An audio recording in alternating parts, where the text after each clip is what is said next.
So what I have done is taken regular elbow macaroni, I've cooked it up, and that's what you're going to do is just cook it up like regularly. This is going to be steaming hot when it comes out, and that's fine because what you're going to do is you're going to add 2 cans of the fire roasted Hunt's tomatoes. And is it me or is the fire roasted not the best tomato ever on earth? I mean, it is so good, all the smoky, sweet flavors. And what you do is all that steam, all that dry pasta is just going to absorb all the water of those tomatoes. And of course, all those flavors are just going to start seeping inside of the pasta. And you're going to do this, mix it, and set it aside as we make the base of the mac and cheese. So far, that's how I integrated the tomatoes inside this mac and cheese with that hot pasta. Set it aside. It doesn't have to be elbow. It could be ditalini or any small little pastas that you use to make mac and cheese. So we continue with the base of mac and cheese, bechamel. And bechamel is essentially that white sauce. It's a thick white sauce where you can add the cheese to, and you can add whatever flavors you want. That pretty much binds the mac and cheese. It's the essence of mac and cheese. And what I've done over here is melted about a stick of butter in there. And I'm melting a stick of butter, but it's a pretty large portion here, so it's not that much butter really at the end of the day. So what I've done is, I'm going to bring this up to high, melted a stick of butter, let it melt, and I'm going to make a roux, R-O-U-X, I think, yes. And what you do is you add the same amount of fat as you do flour, and you cook that. And what that happens to that is that it starts turning into this nice kind of paste almost, like a liquidy paste. And that cooks. And that browns for about 3 to 4 minutes.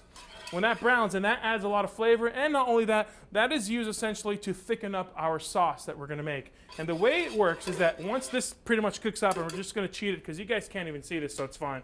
Once that cooks up, it turns nice and brown. We're going to add some whole milk to this. And as we add the whole milk into this, that roux, that butter and flour, is going to be cooking inside of it. And it's going to be warming up the milk. And as the milk warms up, those molecules, those proteins start binding and thicken up that sauce. And that's where we add the cheese. The bechamel sauce, this thick sauce made with flour, butter, and milk. Very simple. We add the cheese into this, and we can add any cheese you want. I've actually made this with pepper jack, and I made it really spicy, and it's really, really good. But I like to use cheddar. And what's happening with this bechamel, from that white color, because of the heat, the cheese is melting, and it's going to melt all into that, and it's going to turn into this nice bright orange color, which mac and cheese is known for. And I'm just mixing this, and the cheese has melted really nicely in there, and it's kind of turned this into this glowing orange. So we're going to add this cheese sauce into the macaroni, and that's it. I'm going to put that all in there. There we go.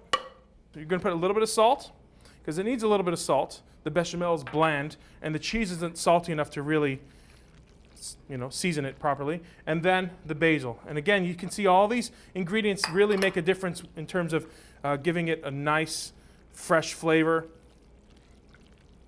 Just like that. Very simple. And we're just going to kind of just, look at that. Isn't that gorgeous? And it looks kind of like gourmet-ish. It's not your typical mac and cheese that is, boring. Look, mac and cheese is good because it has all the butter and the fat and the cheese and all that stuff. But if you're going to go that way, you might as well go like gourmet and add a lot of real flavors to this. This is probably the best mac and cheese recipe you'll ever make. And I'm telling you, the tomatoes give it a whole new dimension. The tomatoes is what makes this mac and cheese truly unique. So, I don't only like mac and cheese like this. I like a crunchy top. I like it when, the mac and cheese kind of overcooks and the sides of the cheese get crunchy too, and you want the corner piece and all that stuff. Well, you can give that to everybody on every single piece. And what I do is I take these seasoned breadcrumbs that you can find anywhere, any seasoned breadcrumbs. Often I like to use panko breadcrumbs, the Japanese style breadcrumbs. Those are good too, and they come seasoned as well. I add to this Parmigiano, a little Parmigiano Reggiano, excuse me, and butter, a little bit more butter. And that's just a little bit, not that much more, but that's going to moisten it up and assure you that when it's cooked together, it's going to be nice and golden. So I'm just going to quickly mix that. So it's nice and crumbly. And this is the flavor for me. I love it. When they serve mac and cheese, I love doing this. I like the idea of getting this crumble. It's almost like a crumble, actually. And you kind of just spread it all across gently. I'm using my fingers, but I've washed it, I promise. Here we go. So we're going to put this in a 400-degree oven and bring out the final product. My assistant over here, Nicole, thank you very much. You're welcome. We're going to put a little basil leaf on top of it to kind of make it nice and pretty. Whoops, here we go. Let's get this piece right over here. Okay. Kind of do that a little bit to it. Look at that. Is that beautiful or what? Look at that, folks. A beautiful mac and cheese recipe. I mean, again, all the flavors of the tomatoes. Thank you very much. Very nice.